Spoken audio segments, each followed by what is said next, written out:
ఆంధ్రప్రదేశ్ రాష్ట్ర ప్రభుత్వం ఎంతో ప్రతిష్టాత్మకంగా ఎన్టీఆర్ భరోసా పెన్షన్ పథకాన్ని అమలు చేస్తూ ఉన్నారు.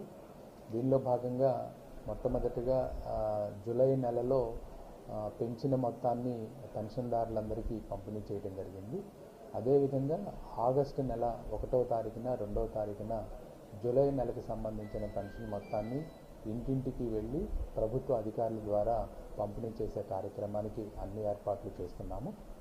జూలై నెలకు సంబంధించి సుమారుగా 3,11,535 పెన్షన్లు మన జిల్లాకి మంజూరు కావటం జరిగింది.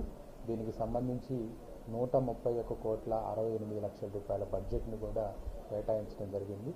ఈ పెన్షన్ యొక్క మొత్తాన్ని జూలై 31వ తారీఖున సచివాలయ అకౌంట్స్ నుంచి సచివాలయ సిబ్బంది ద్వారా బ్యాంకుల నుండి విత్డ్రా చేసి 1వ తారీఖు ఉదయాన్నే 6 గంటలకి పెన్షన్ పంపిణీ కార్యక్రమాన్ని ప్రారంభించడానికి అన్ని ఏర్పాట్లు చేయడం జరిగింది.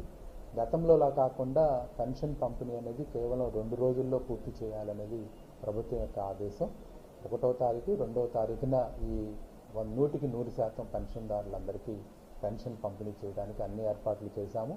ఎవరైనా కొంతమంది దూర ప్రాంతాల్లో నివాసం ఉంటున్నట్టే వాళ్ళందరూ కూడా ఈ విషయం తెలుసుకొని 1వ తారీఖున మీ గ్రామానికి వచ్చి మీ ఇంటి దగ్గర ఉన్నట్లయితే పెన్షన్ పంపిణీ చేసే అధికారి మీ ఇంటికి వచ్చి మీ అందరికీ కూడా పెన్షన్ యొక్క మొత్తాన్ని అందించడం జరుగుతుంది. సో ఈ నెలలో మనం జూలై నెలకు సంబంధించి పెంచిన మొత్తం ఏదైతే ఉందో 3,000 రూపాయల నుంచి 4,000 రూపాయలకి పెంచడం జరిగిందో ఆ 4,000 రూపాయలు వారికి అందచేయడం జరుగుతుంది. దివ్యాంగులకైతే 6,000 రూపాయలు వాళ్ళకి అందచేయడం జరుగుతుంది.